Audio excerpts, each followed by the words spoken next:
मोठा लाभ देणारी मुख्यमंत्री माझी लाडकी बहीण ही एकमेव योजना आहे आणि या योजनेमध्ये आम्ही खरं तर माता भगिनींनो अनेक अटी शर्ती तर शिथिल केलेल्याच आहेत, पण एक अट जी आम्ही कायम ठेवली ती कसली होती माहिती?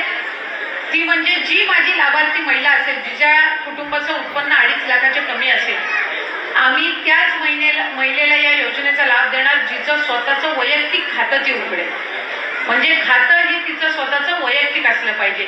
बऱ्याचशा माझ्या माता भगिनी अशा आहेत ज्यांचं अकाउंट, ज्यांचं बँकचं खातं त्यांच्या मिस्टरांसोबत किंवा भावासोबत जॉईंट अकाउंट होतं. त्या आम्हाला सुरुवातीला विचारायच्या की ताई आमचं जॉईंट अकाउंट आहे, काय फरक पडतो, तुम्ही आमच्या जॉईंट अकाउंटवर डीबीटी करा. आम्ही म्हटलं नाही, मुख्यमंत्री महोदयांच्या, एकनाथजी शिंदे साहेबांच्या, फडणवीस साहेबांच्या, अजितदादांच्या, सर्व मंत्रिमंडळातील सहकाऱ्यांच्या, आमच्या सगळ्यांची ही इच्छा आहे की लाभ हा त्या महिलेच्या खात्यावरच गेला पाहिजे. अकाउंट जर जॉईंट असेल तर सकाळी तुम्हाला पैसे डीबीटी झाल्याचा मेसेज येईल, संध्याकाळी सगळ्या माझ्या माता भगिनी उत्सुक बँकेमधनं तो सन्मान निधी विड्रॉ करायला जातील. संध्याकाळी विड्रॉ करायला जाईपर्यंत जॉईंट अकाउंट मध्ये तो सन्मान निधी टिकेल काय? किती भरोसा आहे बघा. म्हणून आम्ही अट अशी ठेवली की त्या माता भगिनीचं स्वतःचं वैयक्तिक खातं असलं पाहिजे. तुम्ही मला सांगा, आता तुमच्यापैकी किती जणींना मुख्यमंत्री माझी लाडकी बहीणचा लाभ मिळाला? बहुतांशी सगळ्या, 99% महिला. आता जेव्हा तुम्हाला पहिला मेसेज आला की तुमच्या खात्यामध्ये 3000 डीबीटी झाले, तुम्हाला आनंद झाला?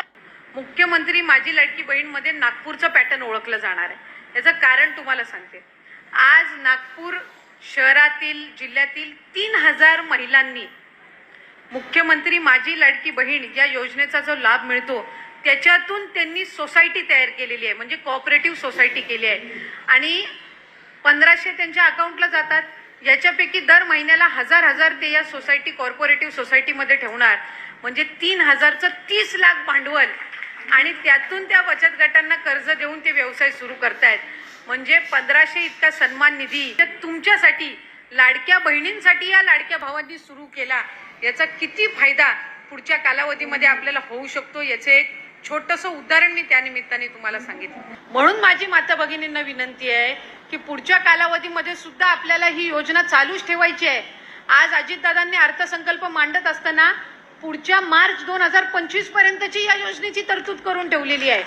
वर्षाला 43,000 कोटी या महायुतीच्या सरकारने, सन्मान्य मुख्यमंत्री आणि दोन्ही उपमुख्यमंत्र्यांनी आणलेल्या या योजनेसाठी 43,000 कोटीचा खर्च आहे. त्याची तयारी शासनाने ठेवलेली आहे की या योजनेचा लाभ आपल्याला अधिकाधिक घ्यायचा आहे, पुढे सुद्धा घ्यायचा आहे.